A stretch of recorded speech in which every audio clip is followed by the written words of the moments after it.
Hello everyone, मेरा नाम doctor सहज जोशी है और आपने कई लोगों को ये कहते हुए सुना होगा कि ब्लड शुगर यानी डायबिटीज़ एक ऐसी बीमारी है जो इंसान को अंदर से खोखला कर देती है। अब ये बात सच तो है, लेकिन तब जब कोई डायबिटिक पेशेंट जाने अनजाने में कुछ ऐसे फूड प्रोडक्ट्स कंज्यूम करते हैं जो उनके लिए जहर का काम करते हैं, यानी उनके ब्लड शुगर लेवल्स को इतना बढ़ा देते हैं कि शरीर को हानि पहुंचने लगती है। इसलिए आज मैं आपको 10 ऐसे वर्स्ट फूड के बारे में बताऊंगा जिन्हें आप अपनी डाइट से अगर निकाल देंगे तो ब्लड शुगर लेवल्स को अच्छे से मैनेज कर पाएंगे और डायबिटीज़ से शरीर को होने वाले नुकसान की रफ्तार को बिल्कुल धीमी कर देंगे। तो अगर आपको डायबिटीज़ नहीं है फिर भी इस वीडियो को पूरा ज़रूर देखिएगा, क्योंकि ये फूड प्रोडक्ट्स हर किसी की बॉडी के लिए उतने ही ज़्यादा हानिकारक हैं जितने डायबिटिक पेशेंट के लिए। दोस्तों, डायबिटीज़ के लिए कौन सा फूड बुरा है, कौन सा अच्छा, ये समझने के लिए हमें सबसे पहले ग्लाइसेमिक इंडेक्स के कॉन्सेप्ट को समझना होगा, जिसे जीआई कहा जाता है। दरअसल ये एक नंबर होता है जिसकी रेंज 0 से लेकर 100 के बीच होती है और किसी फूड प्रोडक्ट का जीआई जितना कम होता है वो चीज़ ब्लड में उतनी ही कम मात्रा में और धीरे धीरे शुगर को रिलीज करती है, और जिन फूड प्रोडक्ट्स का जीआई ज़्यादा होता है वो ब्लड में उतनी ही ज़्यादा मात्रा में और तेज़ी से शुगर को रिलीज करते हैं, जिससे ब्लड शुगर लेवल्स बढ़ते हैं और रेगुलरली हाई ग्लाइसेमिक इंडेक्स वाले फूड का कंजप्शन हमारे लिए जानलेवा साबित हो सकता है। जीआई के नॉर्मल लेवल्स की बात करें तो आमतौर पर उन फूड को डायबिटिक फ्रेंडली माना जाता है जिनका ग्लाइसेमिक इंडेक्स 55 या उससे कम होता है, और 70 से ज़्यादा जीआई वाले फूड्स को हम डायबिटिक पेशेंट्स के लिए जहर मान सकते हैं, क्योंकि ये अंदरूनी रूप से शरीर को सबसे ज़्यादा डैमेज करते हैं। डायबिटिक पेशेंट के लिए सबसे पहला वर्स्ट फूड है वाइट ब्रेड। पिज़्ज़ा से लेकर सैंडविच और आजकल वड़ा पाव काफ़ी ट्रेंडिंग में चल रहा है। इन सभी जंक फूड्स में वाइट ब्रेड का काफ़ी इस्तेमाल होता है और हम सब इन्हें चटकारे देकर खाते हैं, लेकिन क्या आप जानते हैं कि इस वाइट ब्रेड का रेगुलर कंजप्शन डायबिटिक पेशेंट के लिए स्लो पॉइजन की तरह काम करता है, जो कुछ सालों में उनकी बॉडी को अंदर से खोखला कर देता है। दरअसल वीट, मैदा, शुगर, सॉल्ट, बटर और ईस्ट जैसे इंग्रेडिएंट्स से बनी वाइट ब्रेड का जीआई 75 होता है, और ढेर सारी प्रोसेसिंग से गुजरने की वजह से इसमें न्यूट्रिशनल वैल्यू 0 के करीब होती है। इसी वजह से वाइट ब्रेड खाने से आपका पेट और मन तो भरता है, लेकिन शरीर की ज़रूरतें बिल्कुल पूरी नहीं हो पाती। इसके अलावा हाई जीआई की वजह से इन्हें खाते ही ब्लड शुगर लेवल्स में सडन स्पाइक आता है, वेट गेन होता है और बॉडी में एलडीएल यानी बैड कोलेस्ट्रॉल के लेवल्स बढ़ाता है, जिससे खून गाढ़ा होता है और ब्लड में क्लॉटिंग होना लग जाती है, जिससे हार्ट अटैक आने की संभावना भी बढ़ जाती है।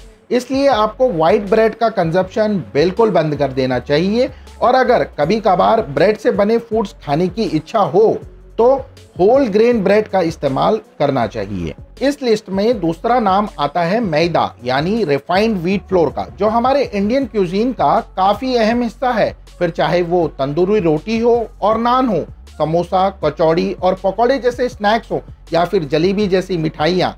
अब अगर हम स्वीट्स को छोड़ दें तो बाकी सारी चीज़ें जिन्हें अभी हमने बात की वो नमकीन होती हैं, और ज़्यादातर लोगों को लगता है कि इसमें शक्कर तो नहीं है तो हम इन्हें खा सकते हैं, लेकिन असल में मैदे का जीआई काफ़ी ज़्यादा होता है, जो डायबिटिक पेशेंट की बॉडी के लिए शक्कर जितना ही हानिकारक है। इसलिए डायबिटीज़ के मरीजों को मैदा और मैदे से बनी चीज़ों से बचना चाहिए।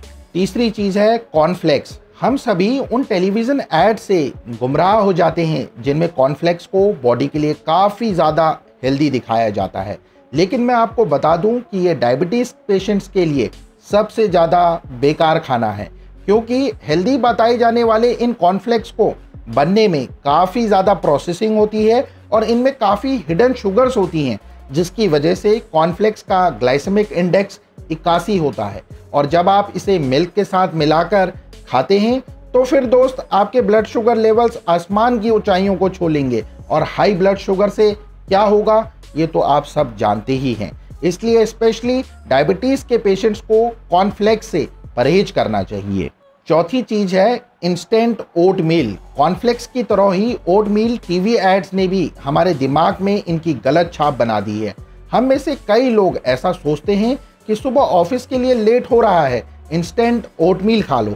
शाम को भूख लगी है, इंस्टेंट ओटमील खा लो, क्योंकि ओटमील तो काफ़ी हेल्दी होता है, जिससे हमारी बॉडी को अनेकों बेनिफिट्स मिलेंगे।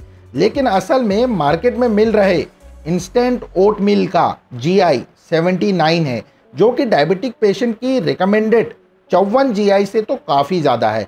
इसके अलावा processing, hidden sugars, high carbs, saturated fats की वजह से यह डायबिटिक पेशेंट के लिए बिल्कुल भी फ्रेंडली फूड नहीं है। इसलिए अगर आपको ओट्स खाने हैं तो आप रोल्ड ओट्स या स्टील कट ओट्स खा सकते हैं, लेकिन इंस्टेंट ओट के लिए बड़ा वाला मेरी तरफ से नो है। पांचवा फूड जिससे आपको परहेज करना है वो है आलू। पोटैटोज का ग्लाइसेमिक इंडेक्स 84 है, जो डायबिटिक पेशेंट के रिकमेंडेड लेवल से 30 पॉइंट ज़्यादा है। लेकिन आलू इंडियन क्यूजीन्स का काफ़ी इंपॉर्टेंट फूड है और हम बचपन से ही आलू खाते आए हैं। फिर चाहे वो हफ्ते में 3 दिन आलू की सब्जी हो, आलू का पराठा हो, समोसा हो या फिर बॉइल्ड पोटैटोज। लेकिन आलू में स्टार्च की मात्रा ज़्यादा होती है, जो ब्लड शुगर लेवल्स में इंस्टेंट स्पाइक लाता है। इसलिए अगर आपको डायबिटीज़ हो गई है तो फिर आपको आलू से परहेज करना सीखना होगा। अब आलू काफ़ी न्यूट्रिशियस फूड है, इसलिए मैं आपको इसे पूरी तरह बंद करने के लिए नहीं कहूँगा, लेकिन आलू स्मार्टली अगर आप आलू का कंजप्शन कर लीजिए, जैसे कि पराठा और समोसे जैसी आलू की डिशेस को खाना छोड़ दीजिए, क्योंकि ये काफ़ी अनहेल्दी भी होते हैं, जिससे आपको जुबान के टेस्ट के अलावा कोई फ़ायदा वैसे भी नहीं मिल सकता। सिक्स्थ फूड है वाइट राइस। हम इंडियंस को चावल से बहुत प्यार है। दाल चावल, कड़ी चावल और राजमा चावल जैसी डिशेस हमारे घर हफ्ते में 3 से 4 बार तो ज़रूर बनती हैं। लेकिन डायबिटीज़ पेशेंट के लिए चावल बिल्कुल भी हेल्दी नहीं है, क्योंकि इनमें मौजूद वाइट कार्बोहाइड्रेट्स ब्लड शुगर में सडन स्पाइक्स लाते हैं। इसकी न्यूट्रिशियस वैल्यू भी 0 के करीब है और वाइट राइस का ग्लाइसेमिक इंडेक्स भी 72 है। ऐसे में आपको चावल खाना नहीं छोड़ना है, बस वाइट राइस को ब्राउन राइस या फिर पर बॉइल्ड यानी कन्वर्टेड राइस से रिप्लेस करना है। सातवीं चीज़ जो डायबिटिक पेशेंट को खाना बिल्कुल मना है वो है इंस्टेंट नूडल। जैसे कि नाम से ही पता चलता है कि इंस्टेंट नूडल बनाना बेहद ही आसान है, लेकिन इनमें कार्बोहाइड्रेट्स की मात्रा काफ़ी ज़्यादा होती है और फाइबर ना के बराबर होता है, जिस वजह से कार्बोहाइड्रेट्स आपके पेट में जल्दी डाइजेस्ट हो जाते हैं और ब्लड शुगर में सडन स्पाइक आता है। इसके अलावा इन नूडल्स में न्यूट्रिशन वैल्यू भी ना के बराबर होती है। फैट, शुगर और प्रिजर्वेटिव्स भी प्रेजेंट होते हैं, जो आपको फ़ायदा देने के बजाय नुकसान ही कराते हैं। इसलिए डायबिटीज़ के मरीजों को इंस्टेंट नूडल से 10 फीट की दूरी बनाए रखनी चाहिए, क्योंकि अगर आप टेस्टी नूडल्स देखकर फिसल गए तो आपके ब्लड शुगर लेवल्स फिसलने में देरी नहीं करेंगे। आठवीं चीज़ है साबूदाना। दोस्तों, साबूदाने की खिचड़ी, पापड़, वड़ा और खीर जैसी चीज़ें हम काफ़ी इंडियंस को काफ़ी पसंद करते हैं। भले ही कोई व्रत ना रखा हो, लेकिन फिर भी हम इन्हें खाने के बहाने ज़रूर ढूंढ लेते हैं। लेकिन क्या आप जानते हैं कि साबूदाने का ग्लाइसेमिक इंडेक्स 67 है और इसमें कार्बोहाइड्रेट्स की मात्रा काफ़ी ज़्यादा होती है, जो ब्लड शुगर लेवल्स में इंस्टेंट स्पाइक लाती है।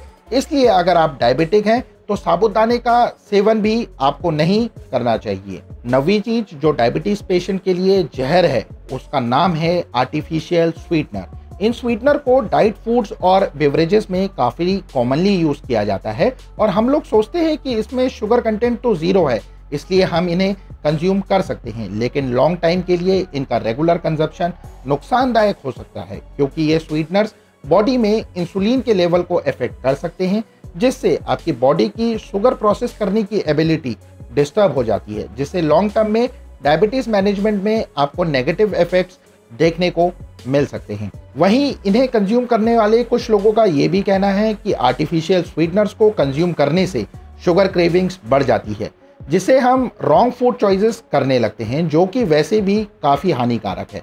इसलिए आप आर्टिफिशियल स्वीटनर की जगह स्टीविया जैसे नेचुरल स्वीटनर्स का इस्तेमाल करना शुरू करना चाहिए। आखिरी फूड जो डायबिटीज़ पेशेंट के लिए हानिकारक माना जाता है वो है शहद। यहाँ आप में से कुछ लोग कह सकते हैं कि शहद तो रिफाइंड शुगर को रिप्लेस करने का एक बेटर ऑप्शन है ना, साथ ही इसमें एंटीऑक्सीडेंट्स और न्यूट्रिएंट्स भी पाए जाते हैं। तो ये बात बिल्कुल सच है और नॉर्मल हेल्थ वाले लोगों को शहद के कंजप्शन से कोई परेशानी नहीं होती, लेकिन असल में इसमें हाई शुगर कंटेंट होता है। हालांकि ये रिफाइंड शुगर के मुकाबले ब्लड शुगर लेवल्स पर कम तेजी से असर करता है, लेकिन असर तो करता ही है। इसलिए डायबिटीज़ के मरीजों को शहद से परहेज ही करना चाहिए। तो दोस्तों, ये थी वो 10 चीज़ें जो डायबिटीज़ के मरीजों के लिए जहर समान है। तो आपको वीडियो कैसा लगा कमेंट में ज़रूर बताएं। इस वीडियो को अपने उन सभी दोस्तों को और फैमिली मेम्बर्स को शेयर कीजिए जिन्हें डायबिटीज़ है, और ऐसे ही इंफॉर्मेटिव हेल्थ वीडियोस देखते रहने के लिए चैनल को सब्सक्राइब कर बेल आइकन ज़रूर प्रेस कर दीजिए। Thank you very much. Thanks for watching.